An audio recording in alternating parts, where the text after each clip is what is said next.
This is the FarmHopLife Men's Forum. I don't know. FarmHopLife Men's Forum. I'm all flustered. I'm Matt DeRocher for FarmHopLife, and tonight we have Christopher Vidal, and I'm less flustered. slightly.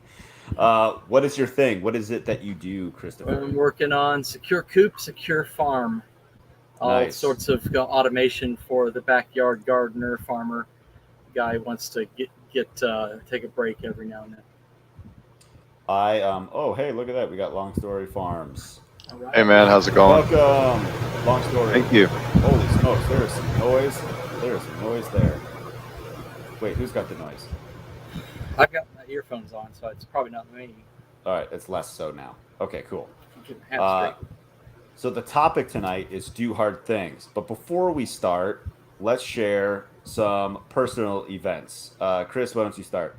Christopher, sorry. I'm just going to keep calling you Chris because the podcast I did before this had a Chris. Okay. And so I'm going to keep working on it. Well, again, I'm not offended. Just, it's like personal Just preference.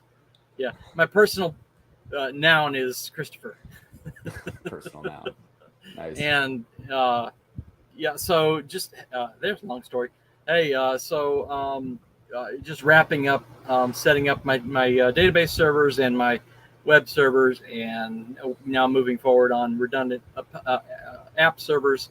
Again, so that the idea is that my servers can fail, but customers never lose contact. They're always online with service. It's always monitored, always working. So nice, dude. Yeah. Yep. Keep plugging away. That's right. I'm wrapping that up now. I got the database had some problems with encryption and replication, but it's all working now. So yeah, I'm really happy about that. Sweet. Yep. Long story. Do you want to share? You haven't been on in a while. Do you want to share who you are and where you're at for people that don't know who you are? Yeah, well, first of all, I'm on a cell phone hotspot for broadband, so I'm going to turn off the video when I'm talking so you can hear me. Is this okay? Sure. Yep, you sound good. All right, cool. Yeah, so Long Story Farms, we're a small little family farm in central South Carolina doing pork and poultry mostly. And been a dream of mine to do this for a long time, and just trying to heal the land and sustainably raise good animal source foods for the local community here. And hopefully one day I can quit my corporate job and do that full time. But for now, got to do them both. So yeah, that's the dream. Yep. Dude, how cold is it where you're at? I've never seen you in a sweatshirt. No, it's just that there were some showers earlier, and there's a really big fan above me. So everything kind of cooled off all of a sudden. So I went and grabbed a sweatshirt just because Sure. I'm under a fan, But we're good. It's in the 90s here during the day, but right now it just showers in the evening, just cooled it down to about 70. So it's that's all. Nice. Do you want to share like a personal event, like let's say farmers market this weekend, or like a project you're working on or finished or something? Yeah, well, just a few little things, I guess. We've been going to a farmers market. We started a farmers market with my sister and one of her friends in a neighboring town. It's a destination farmers market, so it's not like in a downtown setting like the one we do in our little town. And we're really excited. There's going to be classes. There's going to be contests, and we hope to roll it up into like a weekend, homesteading seminar type thing at some point, really focused on building community. We did the second one this past weekend, very successful for us in terms of marketing our products and making good connections in the community. So really excited about that. It's at the old barn on old Lexington Highway in Chapin, South Carolina, if anyone's in the area. That sounds like a pretty cool like community thing. Like it's more than just a farmers market. Like it has other things. And instead of just like lately, it seems like farmers markets have also they're like half like producers and half food trucks. I don't know how it is where you guys are at, but that's how it is where I'm at. No, this has been like I said, it's only the second one, and it is a destination, so people have to go specifically to this venue, which is like Sure. a big a covered pavilion, like for weddings and stuff like that. And they have to show up there for the market. And so what's happening is like when we do our downtown market in our little town, there's a lot of traffic, but the per transaction value is fairly low, and there's a lot of people that just pass by or say hi or whatever. What I'm noticing at this other market is that it's buyers. People are coming there because they want to buy from local producers. So it's a very different vibe. And we'll see how it goes in terms of growth and in terms of getting some of the other aspects. Our thoughts are having the classes, like doing like a class on seed saving or doing a class on candle making or whatever, those types of things. And then, like I said, maybe roll it up into like a seminar type situation one weekend where we do like a small animal livestock swap or something like that, and have more try to get really some of the like-minded folks in a 30 or 40 mile radius together for some learning together and making those connections so we can trade with each other and we can support each other and be more resilient as a community. There's nothing like that now?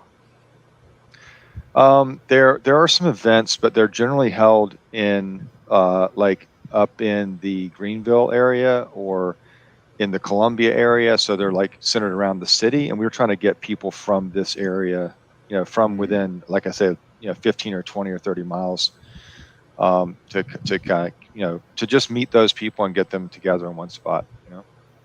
That'd be sweet. Do you have? Yeah. Are you trying to lead the charge on that, or? I'm I might be the quick reaction force, backing them up. But I mean, I'm a vendor, but I'm also one of the people that kind of has been, saying, hey, here's what I think you should do to get the market going, and trying to recruit other vendors and stuff like that. I mean, I'm recruiting people that sell the same products I sell. I mean, because I want to build this as I'll say even a movement. But I think the more vendors we have, even if we're selling the same things, the more customers we'll all get. And like if one day I'm sold out of one thing, I can say, hey, Matt from Persimmon Hill has some great stuff. Go grab it from him. Or maybe Matt's not there one day, and I can go, yeah, I've got hot Italian. I don't have sweet Italian, but here, let me hook you up with some brats or whatever. That's been kind of the way it's been going. And I'm meeting other guys that are doing this, that are doing it, they're a little further along than I am in the journey, so I can learn from them. And Sweet. we're putting together a lot of. I think it's really synergistic right now. I'm excited. We'll see. Even just the building of the thing would create some community, so you can't fail. Yep. Yeah. Can I tell you guys one more thing? I mentioned Yeah, this on Twitter, but I'm going to do a farm to table event, man. I'm really stoked about that. Sweet. Yeah. Now what's that? We're gonna a family member is a partner in a restaurant, and her husband has a law firm, and we're going to do a farm to table event for the law firm staff. Ooh. And so we're going to take our farm products. I used to cook professionally, so I'm going to prepare a 3-course meal for the law firm at the restaurant. And I'm really excited about that. It's another thing that's coming up at the end of the month. I got to look this up. Did you just post that today? I think I posted it late last night. Okay. I even put a short menu on Twitter as a response to Barnabas. He was asking about it.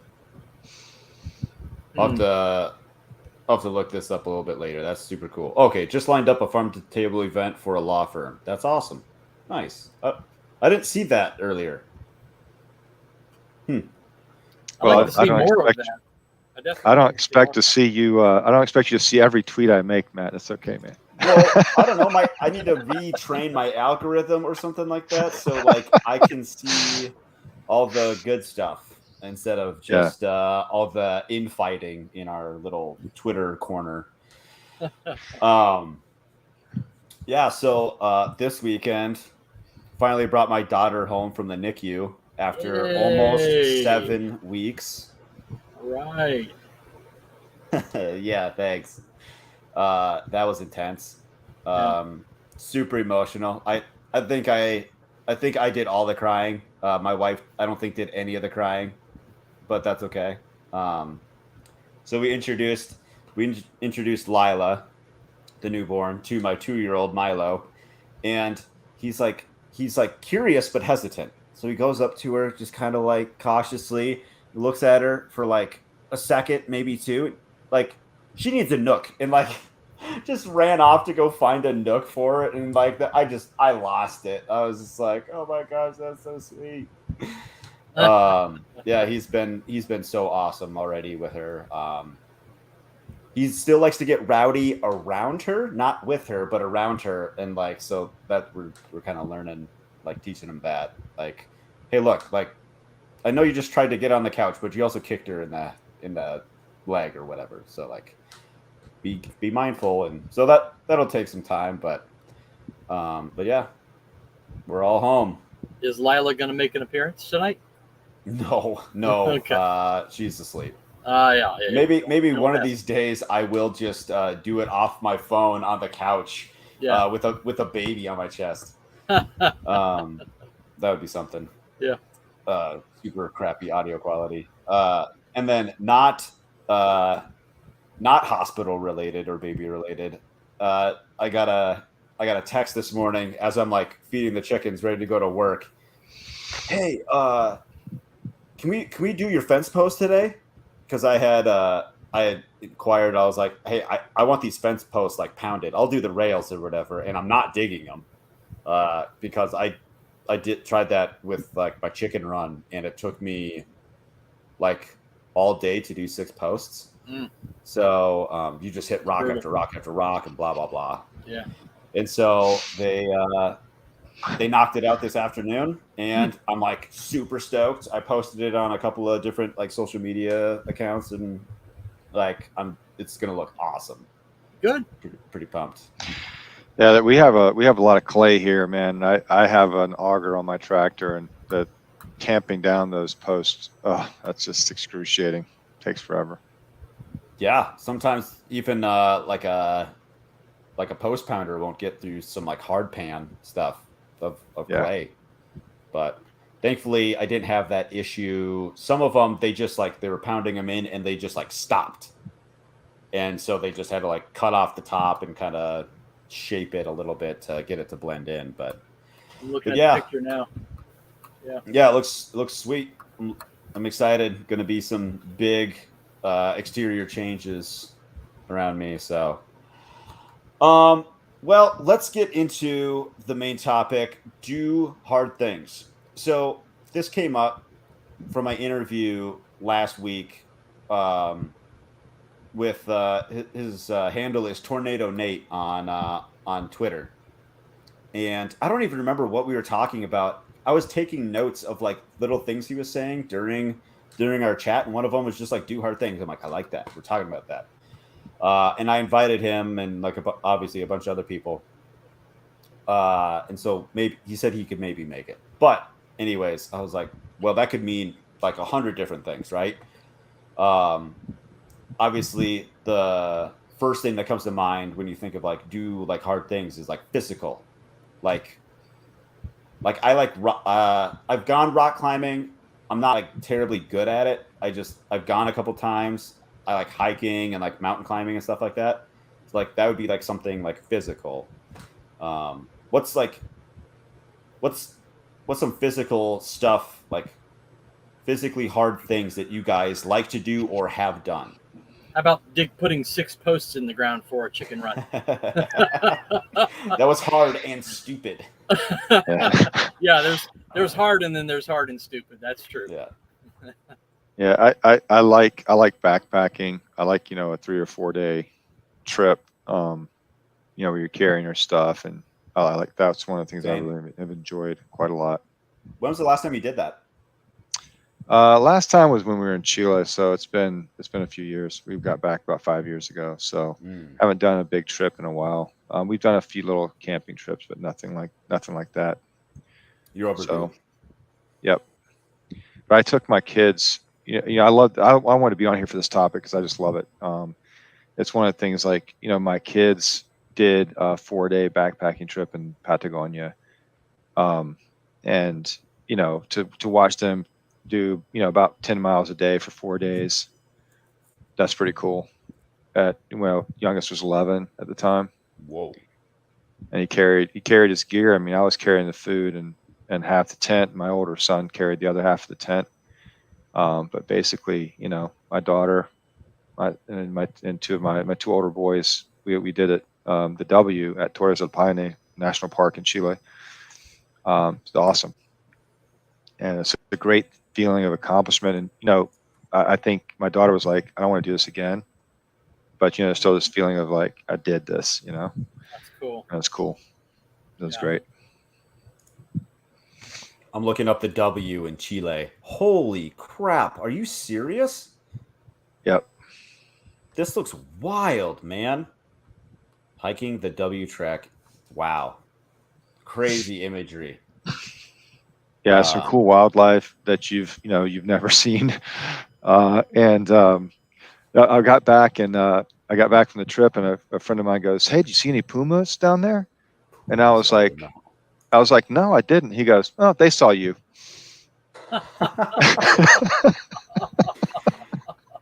That's nice. Yeah. That's kind of like mountain Good lions stuff. around here. So my parents came to town over the weekend, and we went huckleberry picking. And I was telling them, they were like, we brought bear spray. I brought my pistol, and my dad was like, "Do you really have to worry about mountain lions around here?" I'm like, "Yeah, they could be in the trees right now, and they'll see you 99 times before you see them once." Wow. Same thing. Yep. Yeah. Nuts. Chris, what do you do that's difficult physically? Well, I'm the chronic fatigue guy, so everything is difficult physically. But Sure. when I get out into the garden, those experiences they're very wholesome. It's like you're getting something done, you're feeding the family, you're really appreciating the nature, and you're just doing something instead of just wasting sitting on the couch. I like to say that no matter how slow you're going, you're lapping everybody on the couch. So I get out there, do a little bit at a time, sometimes a little bit, sometimes 2, 3, 4 hours. And so it just depends on how I feel that day and how my time is available. So, like this week I was able to get, we have two RVs. One of them, the end of it is covered with a fabric shed, a canvas shed. I wanted a second tarp on top of that protection. Me and the boy got that up there, and that was cool. That was good to have that up there this week. Got the far shed all organized, and so we're just slowly and steadily moving in and setting up our tiny little homestead. But for those of you out there who are watching this and get discouraged by guys like on my left and my right, they're lapping me, but just put one foot in front of the other. Just do it, just get up, just do 5 minutes.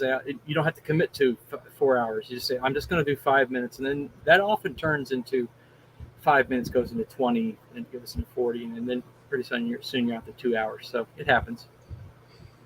Yeah, I saw a story about a guy that set a goal to show up at the gym. Yeah. And he made himself just go for 5 minutes. Yeah. And so, he got this habit of going, and that's really what it takes. My big thing with my kids is I want them to be free of fear of failure and to be willing to try. Because I get a lot of people that go, man, you do so many different things, and I'm like, I screw up so much stuff. Like, you have no idea how many things I break. The other day, I decided I was going to fix the power steering. The power steering on my truck was leaking. The fluid was leaking. I assumed it was a hose, but I didn't really know how to diagnose it. And I didn't really have a good place where I could let fluid spray everywhere. So I just kind of said, well, it's probably the hoses. It's a 240,000 mile truck. I'm just going to replace the hoses, all of them. Right. Well, that was a pain in the butt. I got it done. It was the power steering pump, though, that was leaking. Ah, So there's a fail, but it's also like, I still felt great about it. It's like a victory. Like I got all this stuff taken apart, put back together. Man, I couldn't figure out how to get the wrench in there at the very beginning. And by the end, I could take that thing apart and put it back together in about 40 minutes. yep. Dang. And And, now you got new hoses. got new hoses, got a new power steering pump. I took it to the mechanics and let them do that. But yeah, it's like, it's a mistake, but it's also an accomplishment. And I think that's the thing. Like, you just have to look at those things and say, hey, I'm going to give it a shot. Now, obviously, there's some economic limits on what you can really risk, but that was a small risk, relatively speaking. Like I Sure. said, it's got new hoses now, so that doesn't hurt anything. But I like challenging myself to do that. I'm not, I jokingly, I'm a parts changer. I'm not a mechanic. I don't know how to do the diagnostics. So I just, Right. I can spend a lot of money trial and error trying to figure out what's broken and not have any idea. Getting a little bit better at that, but still, pretty weak on that. But anyway, You reminded me of a tweet I had earlier. Oh my gosh, we're pretty amazing what you can do when you drop the mindset. I don't know how to do that. Quit making excuses. Learn. mm-hmm. Yep. We talked about before, like how you can learn. We talked about YouTube the other night on that other Yeah. that Spaces thing, but you can learn almost whatever you want on YouTube. Yeah, you sure can. Yep. YouTube is everyone's grandpa that knows how to do everything. Right. Yeah. Right and Yeah. wrong. And half right. Yeah. What about mentally hard things? What's something that's mentally hard? I think it depends on what you're good at. Like, I mean, you're an electrician, right, Matt? Yep. Yep. Yeah. So like I had I wanted to power the farm with solar, so I ordered the equipment and started putting it together. And I joked that I didn't know what a volt was when I started. But now, I made a lot of the mistakes, like I said earlier. I mean, I just did it, and I made a bunch of mistakes. I didn't burn up anything. I didn't kill myself. I didn't shock myself. Nothing. I never was You dangerous. didn't even shock yourself? Lies. I never shocked myself, man. No, I really didn't. But now I feel really comfortable. Like I feel really comfortable sizing the system. I feel really comfortable, all that stuff, and I just have no fear now because we've had it running now. We made a lot of mistakes. We undersized the PV array for the voltage of our system. That was the first big mistake we made. The second big mistake we made was cycling our lead acid batteries too deeply. Those are expensive. Yep. That's an expensive mistake. That's a couple $1,000 mistake, right? But we learned, and we're in a position now where we're running all our freezers on solar, and we're running our well pump and irrigation pump on solar. And it's awesome. It's independence, and it's resiliency. So Yeah. And that's that was our hard next, for me. and that's our next project. So I'm looking forward to hard. I've done electrical engineering kind of stuff, but more on the micro level. This solar is this wiring and stuff is new,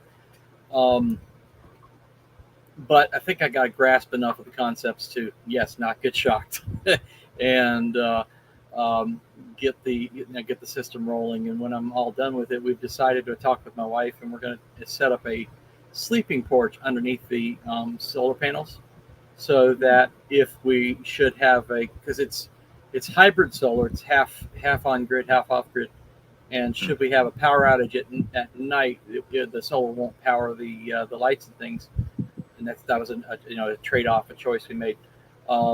But so you don't want to sleep in a stuffy RV at night. So I said we ought to have a sleeping porch where we as a family can all when the power's up and fine and dandy, we can go sit out there in the shade and catch the breeze. That'd be nice. But at night, if the power is out, that's a great place to be sleeping. with screen all around and hammocks. Everybody's got hammocks, and so the idea is to build a little porch and have the solar panels act as part of the roof with some plastic tarp underneath or something. So So that's the aim, is to build a sleeping porch with solar panels. With I've got to install a heat pump, air conditioner, and also two 12-volt solar systems. So 120-volt system, or no, 220-volt system with some down converters. So it's going to be a big job, and I'll just have to, one bite at a time. To go out and work for 5 minutes. I'm going to tell myself I'm going to go out there and I'm going to only work for 5 minutes. And if I feel like working longer, I'll keep on working. Yep. Sure. Show up, man. Show up. I tell my kids that. Show up. 90% of the deal is just showing up. Mm-hmm. I had a guy tell me, one time he goes, it was a job, it was a recruiter, headhunter guy, and he's like, you're smart and you're a hard worker. You're automatically top 2%. And, I think I couple that with showing up. If you show up, you're a hard worker and your head's in the game, you're going to be like successful beyond your imagination, in my opinion. At least it used to work that way. Maybe not anymore. I don't know. Oh, it's even more so now with the bars getting lower every year. More and more people just don't show up. Don't even. There was a meme that went around that said, "Now hiring people who just show up." It's getting so bad that the bar is lower. So that and that's good for guys like me who are just dragging my feet. So yeah. Just high enough above the bar to not get fired. I want to go more than that. Nah. Yeah. The hard thing, I'm sorry to riff on your hard thing, but I think, the hard thing might be interacting socially, right? It might be social. I know you probably had that in your list, in your notes, but one of the challenges I had starting a farm was I was embarrassed to ask people for money. Mm. And so I was like, I'm working my butt off building fences and learning how to manage the livestock and all this stuff. And then I go to the butcher and I get the bill for the butcher. And I'm like, I'm like underselling everything. And I had a friend of mine, I was like, oh, I'll give you a discount, Peggy. And she goes, Jeffrey, you have to charge your friends. Your enemies aren't going to buy from you. Right. And it just never clicked until that moment. And then I'm like, wait a minute, why am I not asking? I'm giving people a great product. Why am I embarrassed to ask for their money? That was a big, hard thing for me. Sure. It feels weird. Yeah. Yeah. It sure does. I was just going to share, touch on the mental quick before moving on to another one. Not to beat a dead horse or whatever, but spending 7 weeks in the NICU, it's hard mentally. Yeah. Being away from my wife pretty much for 7 weeks. Everyone kept telling us ships passing in the night. And yup, that's pretty much how it felt. Because during the week we'd go up and I'd almost every time I would bring Mila with me. And so because he's not allowed in the NICU, she would hang out with him because she doesn't get to see him during the week. And then I would go to the NICU with Lila. And so it's we still never got the time together, even though we're, almost in the same room. It's just, last week it was an evening that I didn't bring Mila with me. And I was holding Lila and I was sitting on the couch. Katie was sitting next to me, and I'm just like, our house doesn't feel like a home. You make this house feel like a home, and you're not there. It's just the place I am right now. And it's mentally hard when you're living in a place that just doesn't feel like home. So. Yeah. And that ties into mentally. One of the biggest things that I ever had to deal with is for the first 20 years or so of marriage was just a real challenge, just constant. Uh, we weren't meshing, and How long have you been married, Christopher? now let's see, 1999, so 22, 23. almost 23 years, yeah. At the first, 10, 15 were just really tough. We went to a lot of marriage counselors, and nothing clicked. Hmm. And pardon me a second. No.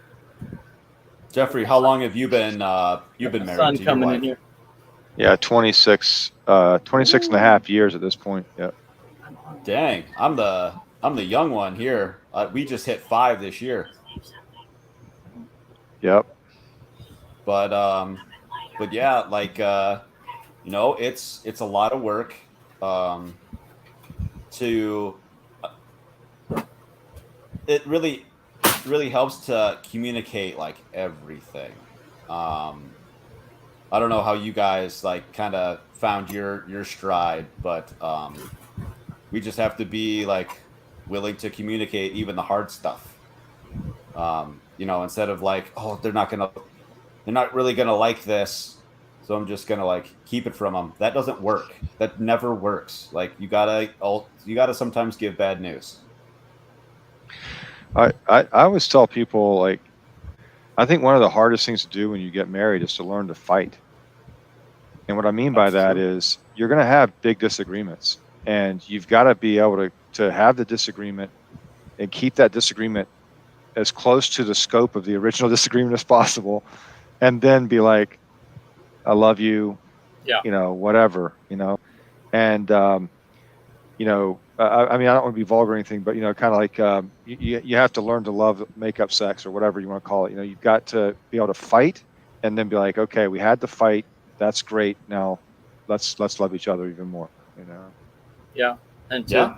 to bounce off of that, you're keeping it to the scope of the problem, not to a criticism of the person. Yep. Yes. You're trying to isolate, not this has happened, not you are so blah. This Yep. has happened. How can we resolve this as a work together as a couple? I wouldn't say we've arrived, but this is like the best year we've had in 23 years. That's Nice, awesome. dude. Congratulations. That is man. awesome. I bet that feels great. Well, it feels better. Feels better. we're not where I want to be, but we are definitely. I'm just praising God for massive improvement and seeing more eye to eye and working together and listening. Dude, it's those baby steps. Yeah. The thing. So there's something that in my experience, there's things that people say like like they'll go, man, college is the best 4 years of my life or whatever, or my senior year of college, my best year of my life, something like that. And then they get married and they have kids, and if you keep saying that, you're doing it wrong. Like you're really making big mistakes if you keep looking back to stuff like that as the best year of your life. Because if you're not like in the moment enjoying your kids, I mean, I know this NICU thing was probably hard as can be, but man, I mean, that's a galvanizing moment for you and your wife, man, Yeah. And I told that's the her kind of last thing, year, like we were kind of in a rough spot last year, and like I told her, I'm glad that we worked on ourselves, like as like a couple last year, because this was so difficult but I wasn't even worried about like us, like I knew like we were fine,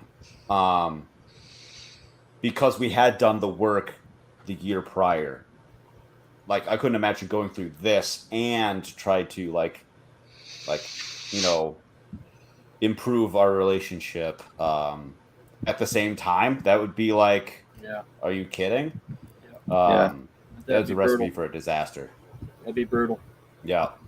But one of the things I think I've learned in the last 4 years, I guess I'll say, in our marriage, well, one thing is, if you're in a marriage for 20 plus years, you've been in 3 or 4 or 5 relationships with the same person over that span of time. That relationship has changed so much that, I can look at like the first 5 years of our marriage. That's one relationship.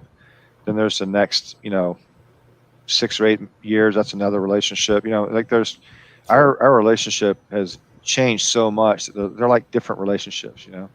And we had another big change like that about 4 years ago. And you don't notice it when it happens, right? You don't realize that's what's happening. But that shift that took place, like I started realizing there's so many things that you think you have to agree with your spouse about that really don't matter if you're talking about the hard stuff, like you were saying, Matt. Yeah. Like if you're able to have those conversations, whether you agree on politics or not, whether you agree on religion or not, whatever, you can have those big disagreements as long as you're centered on, like you were saying a minute ago, Christopher, like the the aspect that you're talking about, not the person. Like it's not demeaning the person. You're not demean like if you're a Biden supporter and your spouse is a Trump supporter, and you're sitting there, you have to be a bad God person to help vote. you. Vote well. If you think that makes the other person a bad person, well then you don't have a relationship. But if you say, I love you, and I honor your choices. I don't agree with them, but I honor your choices. That's where you got to be, because your relationship's going to change. There's going to be thousands of things you disagree on. As much as you might think you're aligned when you first get married, you think, oh yeah, we're gonna raise our kids a certain way, whatever it is, and then you get into it, and you probably only thought you believed the same things, even if you were the same religion, the same politics, all that stuff. When you really start breaking that stuff down, there's 1,000 different ways that stuff Nuance. splinters. Yeah, big time. Yeah, and for me, it was so important to that wedding ring symbolizes a ring. It's a circle. It symbolizes unending. It symbolizes I'm not going to stop, even if I don't really like you right now. I'm just going to keep on, keeping on, keeping on, keeping on, pushing and pushing and persevering, and never say quit. Never say quit. So that was a hard thing. Um, a lot of nights with tears, but also never lost hope. It is kind of crazy. The idea of, and this has nothing to do with hard work, but I guess it kind of does. Like, okay, I'm gonna tie it in. You know how much hard work it is to get along with like one person for a majority of your life? That's hard work. Like, like the right person makes it easier, but it's still hard work. Um, I think this is definitely a hard thing. I mean, look at the statistics. It's a hard thing, or everyone would do it. It's much easier to say, I'm not going to do the work on me or my relationship. I'll just go find someone else who won't make me, stretch so much or work so hard. And I think it's a fallacy in bargain, because most of the people, if they don't do the work, they're gonna break the future relationships too. yeah. But Expanding on relationships, one of the things I thought about for tonight was saying, and it doesn't necessarily need to be in marriage, it can be in any relationship, saying you're sorry, or like humbling yourself, even though like you may not be in the wrong. You're just like, okay, I'm just, I can see where this is going. This is not going to do either one of us any good. I'm just going to apologize, because I'm sure I am somewhat in the wrong. Otherwise, we wouldn't be here. And I'm just like, I had to do that recently with somebody. I'm like, you know what? What did I say? I'm like, I'm sorry that I was a dick and kind of a bitch. And I apologize. And like the entire like conversation just like switched and flipped, and all of a sudden became progressive. So Yeah, I heard it said that if you own 2% of the problem of the relationship, and the other person owns 98%, you are 100% responsible for your 2%. And so you come to that table with that little bit. But there are cases, and I was just talking with my kids the other night about this, where we don't want to conflate, for years I did this. I conflated asking forgiveness and saying I'm sorry. They usually go to hand, but they don't always. Sometimes you are sorry for something that happened for which you have no fault. And then sometimes sometimes someone believes you are wrong and you know you didn't do wrong, and so you ask forgiveness. And then sometimes you really just screw up and you're both sorry and you ask forgiveness. But the idea of separating that out was so helpful for me, that there are two different concepts. I'm sorry, I feel sorrow for this thing that happened. And forgiveness is, I know you feel like I owe you something. I owe you a debt. I'm asking you please to forgive that debt. So, I think I don't know if I'm saying the right thing here, but I think one of the things I learned over these last several years is to be able to say, I know this disappoints you. I know this probably causes you some hurt or whatever. I don't own the feelings of my spouse. They own them. There are times when I can acknowledge that things I'm doing may not be comfortable for them, but they may be so authentically what I need to do for me that is what it is. And we have to be able to sit with that as a couple. And I'll just give you guys an example. I mean, me doing the farming thing, that's not exactly down my wife's alley. She's not, she's one of those, what was that in the Madagascar movie, Mother Nature's All Over Me. She's really afraid of, like, mice and stuff. That freaks her out.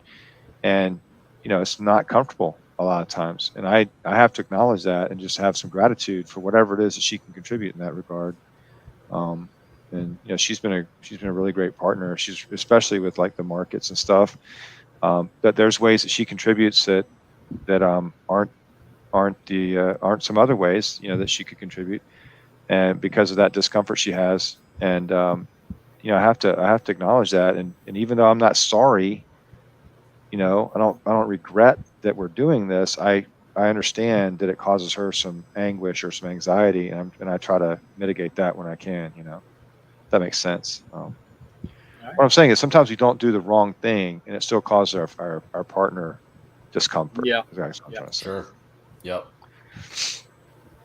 Like, I will never be able to get Katie to process a chicken. Like, Right. She did it, and she's like, I don't need to do that again. I said, okay, that's fine. Nice. Yep. Did you have something else, Jeffrey? No, I was looking through Okay. I was just looking through the notes, because you had relationships, spiritual, emotional, mental, physical, and I don't know where we are in the list now. We've been jumping around. I've been segueing as I see fit. Right. So we're all you both are pretty spiritual people, I would say. It doesn't matter what denomination we all are. Has no effect. What can you remember a time where Christopher, you're a born again Christian, Yep. and I'm curious if you have anything to add here, Jeffrey. What was a spiritually difficult time for you guys? Okay. One comes to mind is I wanted to go on an evangelism boot camp, and I am somewhat extroverted, but also somewhat introvert. It's called ambivert. We're like, hey, we'll see you at the party later on tonight after I spend 3 hours alone reading a book. So, we got a little bit of each going on. And I was down there in this evangelism boot camp, and reaching out and talking to people was just not my thing. But I wanted to get better at it, and talking to people and reaching them where they're at. And you got to open your mouth, and you gotta hear people's stories and get with them. Well, I get to this place where we were supposed to start walking around and talking to people, and um, in my heart, in my spirit, I knew that I was going to be speaking at a nightclub across the street down in Ybor City, Tampa, and this nightclub was very popular. It had a large crowd in front, and I knew that I would have a word to say to these people. I just knew I had to do it, and it was like terrifying, utterly terrifying. I couldn't resist. I couldn't deny and walk away from that. And it was eating me up. So I walked up and down that street. We were there all night, and we were there for a long time until early in the morning. And I walked, I think, 3 hours or 4 hours, knowing that I've got to do this. And um, I just the Lord put it on my heart what to say. And so I said, well, I'm just praying for strength. And I finally get the gumption, and strength comes upon me. And I say, guys, I need to get to step stool. I need to talk to these people over here. So I take the step stool. I plant it directly in the middle of the crowd, right on the sidewalk. This is public property, so it's fully legal. There's a cop over my left. And the word on my heart was, I stand up on this step stool and I say, attention, everyone, I have a confession to make. I am a murderer. And there's one guy in the crowd is looking over at the cop like, this guy's just making confession that he's a murderer. And I said, let me explain. Jesus said in Matthew 5 that if you hate someone, you're basically guilty of murder. And I just want to confess that to you and say, we stand guilty before God, but He made His way. He made the way of His Son for forgiveness. And I didn't say much more than that. I just appealed to the people to spend their night before they went without to bed. hate. Yeah, be thinking about that, not just hate, but the fact that I have done that. I don't care who you are. We've called someone a fool, and that's why Christ died. So that was a very hard thing for me to do. It was a hard thing, but it was the kind of thing that I knew that I couldn't do, but it was Spirit empowered. So in that moment, I was really just leaning on the power of the Holy Spirit to give me those words to say to that crowd. And I know from the conversations that some of the other team members had that there was fruit that came out of that. So you do these things, these hard things. Sometimes you never see what comes out of them, but sometimes you do. Dang, Yeah. dude, that's kind of crazy. That was crazy. It was an intense night. I want to be completely invisible in a crowd. Like, do not look at me. I'm not here. Yeah, right in front of the nightclub. It was crazy. You're wild. Yeah. Well, I mean, the only thing I would add to this topic is, like, I've always felt like it's very hard for me to believe. I tend to overthink everything, and I feel like I need to believe, and I want to believe, but it's a hard thing for me, and so that's just been a constant struggle for me. So I think religion's a very positive influence, and I'm a Christian, and but it's not an easy thing for me. I don't feel like just naturally or whatever compelled to believe the way some others do. Never felt that type of faith, and so I believe probably differently than a lot of other people, and but I hold on to it, and I try to practice. And so my thing, or my deal with religion is, I'm going to show up.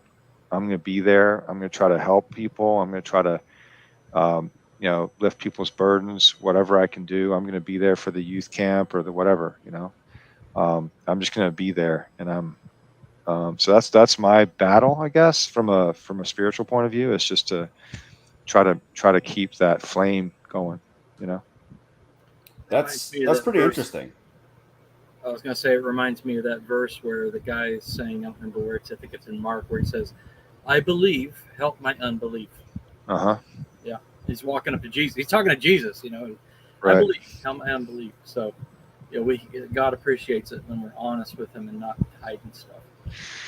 Well, I always loved the story of doubting Thomas. I've loved that since I Yeah, was a kid, because yeah. even when I was a kid, I had this, and this feeling or whatever, and I always appreciated that, because I'm like, blessed art thou, Thomas, for thou hast seen and believed. And I just go, heck yeah, I'm right there with you, Thomas. You telling me So what yeah. now? Anyway. Yeah. No, that makes sense, and I understand what you mean, Jeffrey, when you say, like, these people that, like Chris can just like rattle off, all these Bible verses. I've been going to church since birth, and I know like three maybe, and there's a Homestead Padre who was on last week. I mean, he has an even more interesting take on interesting in that it's different. Oh Um, man, yeah. he like studies the Bible in a completely different way than like anyone I've ever heard. Like he doesn't celebrate Christmas and Easter, if I remember correctly, because those aren't like mentioned in the Bible or so. I can't remember specifically. I don't want to speak for him either, but But it's kind of fascinating. didn't he dabble in like witchcraft and stuff before he converted to Christianity or something like that? What did he do? When I talked to him, when I did his interview, he's like, I think it was on the interview. He goes, I basically, again, I'm not speaking for him. I'm like paraphrasing. He basically like dabbled in every single religion, and Right. the one he came back to was Christianity. Hmm. And I was like, dang, that's kind of crazy. Nice. Yeah. And Matt, by the way, I don't have a good memory. I have a cheat code. It's called Scripture Memory Music. What does that mean? It's okay. So you know how it is when you can remember all the songs from high school, and you can remember all the words from those songs, and you heard them like 10 times or 15 times. It's because something about music works with memory in Right. such a way. So they actually, people make these CDs, and now it's on YouTube. And they're not very good. It's not the kind of music that you would chase at like you would. I mean, it's like listening to Psalms. Yeah, but it will help you memorize, and I found that it's very fruitful when you're having conversation, or you're wanting to pray for somebody, to pray the Bible, to pray to speak the word when it comes up. I liken it to the Holy Spirit has like a piano, and if you've got two notes on your or 5 notes on your piano, if you only memorize like Psalm 23 and John 3:16, he's going to play chopsticks, and it's going to be the most beautiful sounding chopsticks you ever heard. But Sure. if you give the Holy Spirit a whole set of keys, you got a lot of tools. There you go. Tool belt. So you can, blessed is the man who walks not in the counsel of the wicked, nor stands in the way of sinners, nor sits in the seat of scoffers, but his delight is in the law of the Lord, and on his law he meditates day and night. It's a tree planted by streams of water, and it yields its fruit in its season. Its leaf does not wither, and all that he does, he prospers. Just makes me so happy just to even think about that. So it's just worth looking up. If you put in Scripture Memory Music into YouTube, you'll find some things. So this is going to be a weird thing, but I was I know it's in Kings, and I can't remember the chapter. It's 5 or 7 or something like that. But Naaman the Syrian, the great Syrian. Mm-hmm.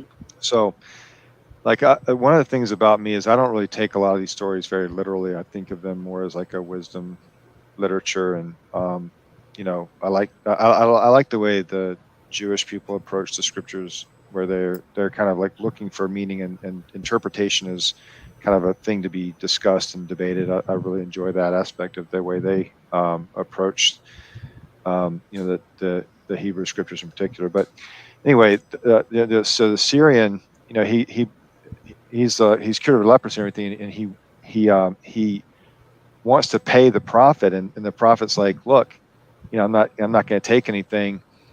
He said, well, let me take 2 donkeys' burdens of Israelite soil so that I can worship the Lord. And as someone who is really trying to live as close to the earth as I can, I love that thought of the soil Mm. and the need to have Israelite soil to worship the Lord, because in the Old Testament a lot of times there was this kind of local god kind of thing going on where the Syrians Yeah. worship their gods or whatever, right? Yeah. And so he wanted to take Israelite soil so he could go worship the Lord. And so it just made me think about like the importance of place, the importance of the oil, the soil, the dirt, Mm.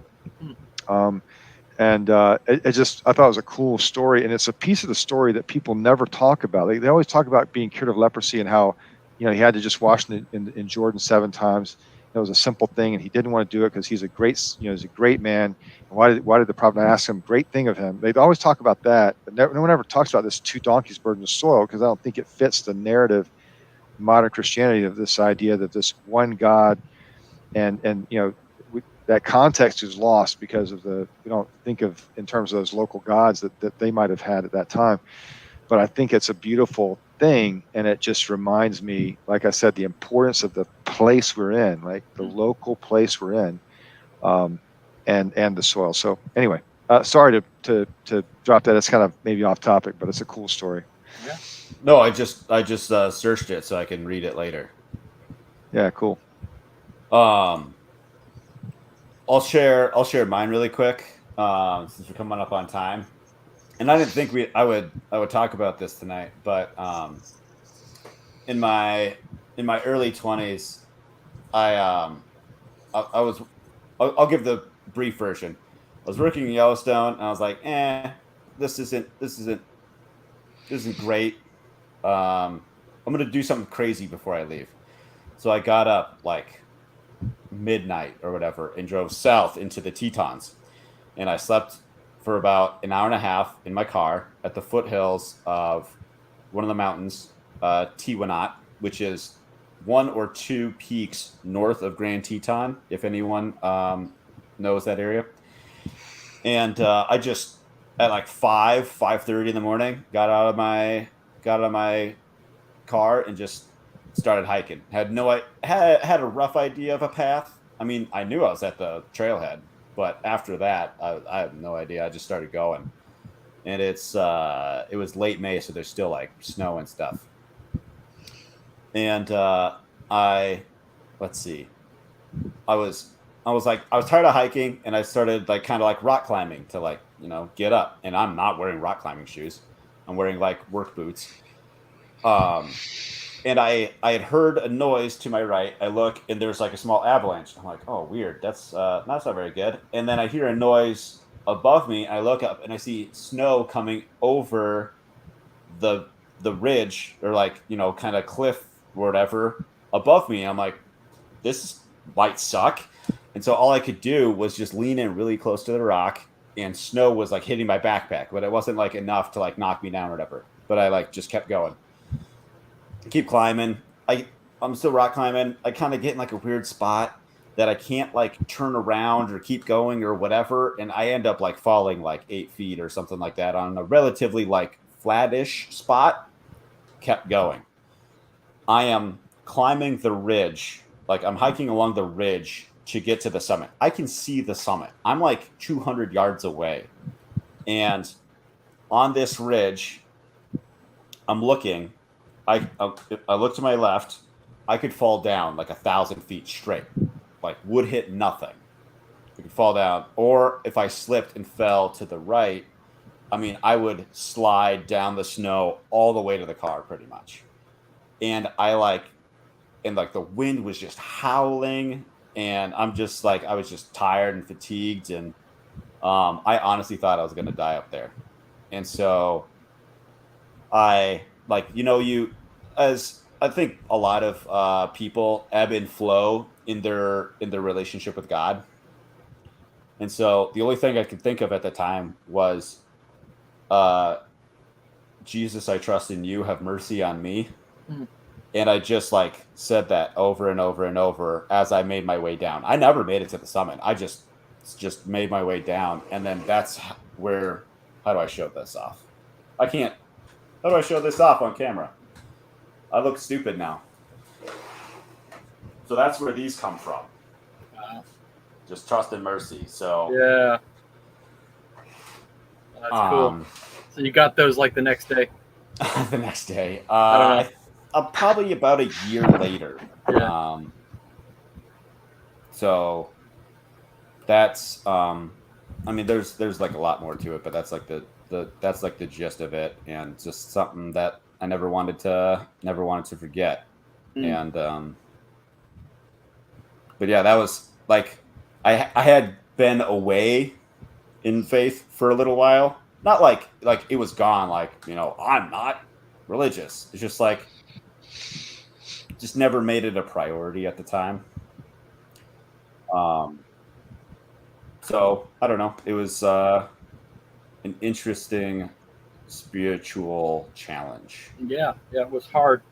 And Romans 1:20 talks about how God's eternal power and divine nature are perceived in the creation. So you got to see a lot of power and divine nature that night. Yeah, I did. Yeah, that's neat. That's a good story.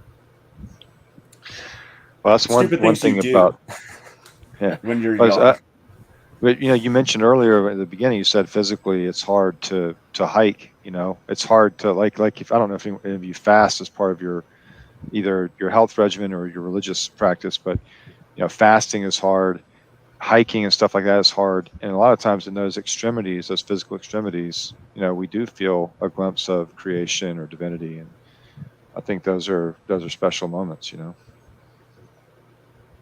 Yeah, for sure.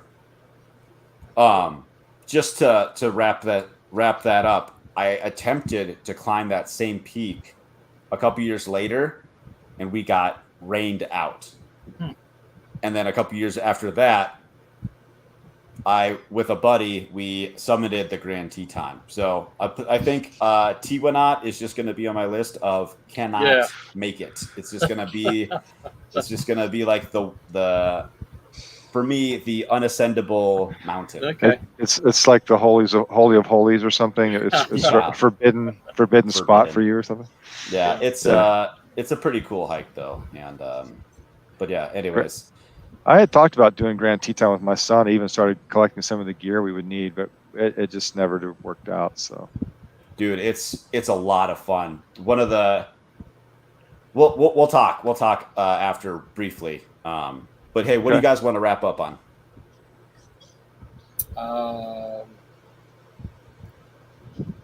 It is a tough life that we live, and it's a lot harder if you're not walking with Christ, who helps us, sustains us, and gives us hope and help. That's the bedrock of my life.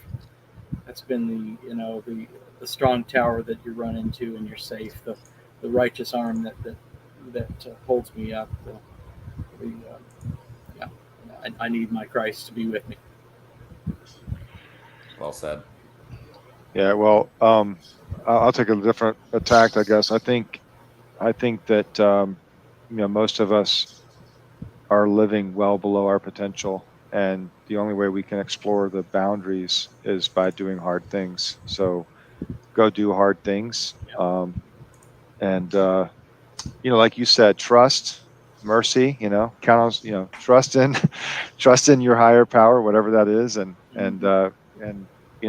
expect miracles or mercy or something to get you through the parts you're not capable of getting through by yourself. Even if it's just in the guise of a friend that lends a helping hand, whatever that is. Do the hard stuff. It's good. Right. Do the hard stuff. It's good. I think in the initial email I sent out for this, I said, a life of ease is no life at all. And I honestly believe that. You can rest when you're dead. Yep. I say that a lot. I say that a lot. We can sleep when we're dead. I tell my kids that all the time. Yep. No rest for the wicked. Let's do our pluggables. Chris, go ahead. SecureCoop.com and use the coupon FarmHopLife Rocks right there. And I'm setting up. Got my infrastructure going. Got my German developer talked to me again today, and we're rolling. I'm thinking it's going to be by the end of the year. I can't make any promises, but it's looking good. So nice. I'm looking forward to that. Yeah. Cool. Yeah, I'll check that out. Yeah. Go ahead, Jeffrey. Okay, yeah. So Long Story Farms, check us out on Facebook, Instagram, or Twitter, and we'll be at the Memorial Park Grow Newberry Farmers Market and Art this coming Saturday, and we'll be at the Old Barn on Old Lexington Highway in Chapin the 20th. And look for a report back on our Farmer Table event the 27th. That's that's what's coming up for us. Nice, dude. Looking forward to it. Yeah, do All right, more man. farm to table. That's where the money's at. That's This good is way. this is a dry run, and if it's Yeah. successful, we'll probably do one a month later where we'll open it to the public and try to. You know, on the theme of today, it might be hard, and keep doing it because that's what. Yeah, That's a good way to go. yeah, man. I'm looking forward to it. Yep. Sweet. All right, nice to meet you, Christopher. Yes, sir. All right, Jeffrey. And I am Matt DeRocher of a FarmHopLife. You can check me out, farmhoplife.com, and my 20 by 23 project, going to help out 20 homesteads in the year 2023. You can learn more at farmhoplife.com/20x23. We'll talk to you next week about something. Hang tight, guys. Thanks for listening, everybody, and I appreciate you guys showing up. Thanks, man.